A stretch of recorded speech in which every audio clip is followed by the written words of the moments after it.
Esta história começa com Rosário Fuentes, uma mulher bem-sucedida em Wall Street. Sua vida parecia estar sob controle, até que uma ligação mudou tudo. Em meio a uma nevasca, Rosário recebeu a notícia de que sua avó, Griselda, havia falecido. Mesmo com o clima extremo e as estradas bloqueadas, ela decidiu ir até o apartamento da avó para esperar os serviços médicos. Desde o momento em que chegou ao prédio, tudo pareceu estranho. O porteiro, Marty, disse que a ambulância havia se atrasado por causa da tempestade e que, junto com o vizinho Joe, havia colocado o corpo de Griselda no sofá. Avisou também que o elevador estava fora de serviço e que barulhos estranhos estavam sendo ouvidos no prédio ultimamente. Ainda assim, Rosário subiu as escadas e entrou sozinha no apartamento. Ao ficar diante do corpo da avó, não conseguiu conter o choro. Ela levantou o lençol com cuidado e notou algo perturbador. A pele de Griselda estava marcada com cortes e símbolos. O ambiente tinha um cheiro horrível e a cozinha estava infestada de insetos. Enquanto tentava limpar um pouco, ouviu uma ambulância do lado de fora e pensou que finalmente tinham chegado, mas o veículo passou direto sem parar. Rosário ligou para o 911 pedindo que a ambulância voltasse, mas disseram que havia sido desviada para outra emergência e que ela precisava esperar. Irritada, desligou. Foi então que percebeu que as velas que Marty havia apagado estavam acesas novamente. Ela as apagou mais uma vez, mas já começava a se sentir nervosa. Um trem passou por perto e o apartamento tremeu. O corpo de Griselda caiu do sofá. Com esforço, Rosário o arrastou até o quarto. Ao colocá-lo sobre a cama, notou algo estranho saindo do nariz, um verme e um líquido escuro. Tentou limpar, mas o verme entrou em sua mão e começou a subir pelo braço. Em pânico, o arrancou antes que chegasse ao ouvido. Com o coração disparado, Rosário quis ir embora, mas algo dentro dela dizia que ainda não era hora de sair. Ao verificar um armário, encontrou roupas manchadas de sangue, um crânio de animal e uma porta secreta trancada com um cadeado. Havia um símbolo estranho gravado nela. De repente, alguém bateu na porta principal. Era Joe, o vizinho. Ele pediu que ela devolvesse uma airfryer que, segundo ele, Griselda havia emprestado. Rosário se recusou a deixá-lo entrar e disse que, se a encontrasse, a devolveria depois. Joe insistiu, mas Rosário fechou a porta sem dar mais explicações. Antes de ir embora, ele disse para ela colocar gelo na mão, como se soubesse que ela estava ferida. Confusa, foi se cuidar. Então notou que na perna de Griselda havia algo parecido com um arame farpado. Ela o retirou com cuidado e descobriu uma chave pendurada. Sem pensar muito, foi até o armário, abriu o cadeado e entrou em um cômodo secreto. O lugar estava cheio de objetos estranhos, figuras, bonecos, terra, ossos e um caldeirão de ferro no centro, cercado por correntes. Entre os objetos, Rosário encontrou mechas do seu próprio cabelo, dentes e até um absorvente interno com sangue. Tudo parecia fazer parte de um ritual. Ao ver aquilo, vomitou de nojo. De repente, algo se moveu no fundo da sala. Assustada, Rosário saiu correndo e cortou o rosto com um pedaço de arame no caminho. As luzes começaram a piscar. Ela decidiu abandonar o prédio. Escreveu um bilhete dizendo o corpo no quarto e o colou na porta. Na saída, encontrou novamente Joe, que voltou a pedir sua airfryer. Rosário o ignorou. No térreo, Marty disse que ela não deveria sair por causa da tempestade, mas ela não deu ouvidos e foi em direção ao metrô. Quando chegou à estação, um homem a impediu e disse que os trens não estavam funcionando. Um cachorro começou a latir para ela e a perseguir. Rosário conseguiu fugir e voltou para o apartamento. Lá, começou a investigar tudo o que tinha visto. Descobriu que Griselda praticava uma religião chamada Opalo, que usava restos humanos e animais em rituais dentro de caldeirões para invocar espíritos e lançar maldições. Ao ver que tinha uma marca na palma da mão igual às que apareciam nos livros, Rosário pensou que sua avó a havia amaldiçoado. Então ligou para o pai, Oscar, para contar tudo. Oscar garantiu a ela que Griselda não era má, que era uma curandeira e usava aqueles rituais para ajudar as pessoas.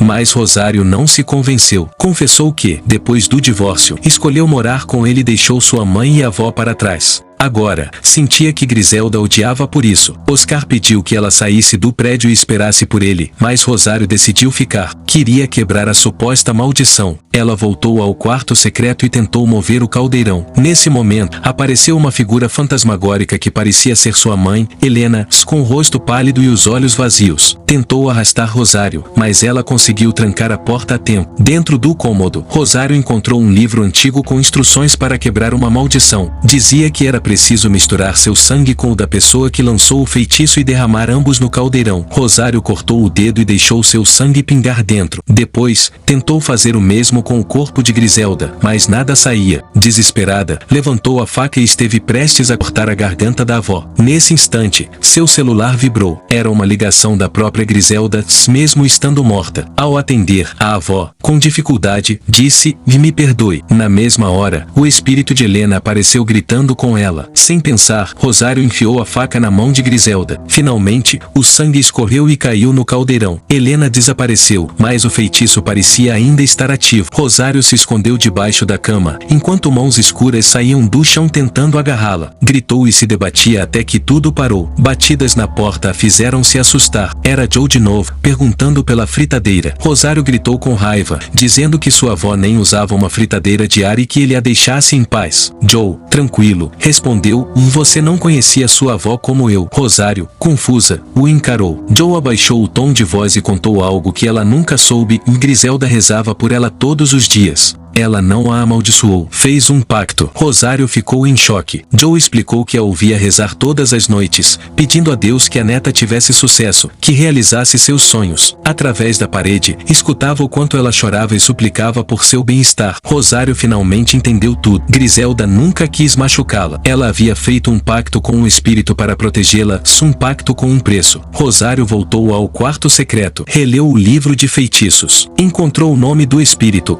Kobayende, um coletor de almas. Segundo o texto, quando alguém faz um pacto com Kobayende, ele realiza o desejo, mas depois volta para cobrar. Assume a forma de alguém do passado que o beneficiado rejeita. Rosário entendeu por que o espírito tinha tomado a aparência de sua mãe, se ela a culpava por tê-la deixado, e o preço do pacto era sua própria vida ao nascer do sol. Rosário gritou que não queria mais nada, que renunciava ao trato. Procurou no livro como quebrar o pacto. Encontrou uma frase: "O paleiro que selou o trato deve oferecer seu sangue e sua alma no caldeirão." Mas Griselda já estava morta. Como completar o ritual? Decidida, Rosário pensou em outro plano: aprisionar Kobayende dentro do corpo de sua avó. Se não pudesse quebrar o pacto, pelo menos poderia selá-lo. Preparou o ritual, recolheu mais fios de cabelo de Griselda, acendeu as velas, vestiu uma das roupas dela e começou a recitar as palavras do livro. De repente, ouviu a sirene de uma ambulância. Marte avisou que os paramédicos haviam chegado. Rosário apagou as velas rapidamente e escondeu o corpo de Griselda. Correu pelo apartamento enquanto eles batiam a porta. Não podia deixá-los entrar antes de terminar tudo. Marte abriu a porta com sua chave. Como não encontraram o corpo na sala, foram direto ao quarto. Rosário, escondida, os observava na escuridão. Nesse momento, o espírito de Helena voltou a aparecer. Ela se aproximava falando com ternura. Rosário não respondeu. A figura então começou a insultá-la, culpando-a por tudo. Tentou enganá-la com outra visão do passado. Rosário se viu ainda no ventre da mãe, cruzando a fronteira. Sua mãe sofria, seu pai lutava para protegê-las. Rosário reviveu o sacrifício que sua família havia feito para lhe dar uma vida melhor. Quando voltou à realidade, estava sozinha no quarto. Joe havia entrado sem permissão. Rosário, exausta, não teve forças para lutar. Joe disse que agora entendia tudo, que Griselda havia feito aquele pacto por amor, mas não sabia a extensão do que tinha invocado. Rosário pediu que ele fosse embora. Joe hesitou, mas obedeceu. Minutos depois, o corpo de Griselda apareceu suspenso no ar, pendurado no teto. Rosário o puxou para baixo como pôde. A boca de Griselda se abriu sozinha, e uma mão podre começou a sair de dentro dela. Rosário gritou, mas aquilo não parou. Ela acendeu novamente as velas e retomou o ritual. Enquanto recitava, o espírito a golpeou com força. Ela caiu no chão. Quando abriu os olhos, estava diante de sua mãe, que a chamava com um sorriso. Com lágrimas nos olhos, Rosário disse que sentia muito, que se arrependia de tê-la abandonado. Helena respondeu que entendia, que tinham feito tudo por amor, sem esperar nada em troca. As duas se abraçaram mais uma vez, mas o momento de paz não durou. O espírito de Kobayende havia usado a forma de Helena para se aproximar.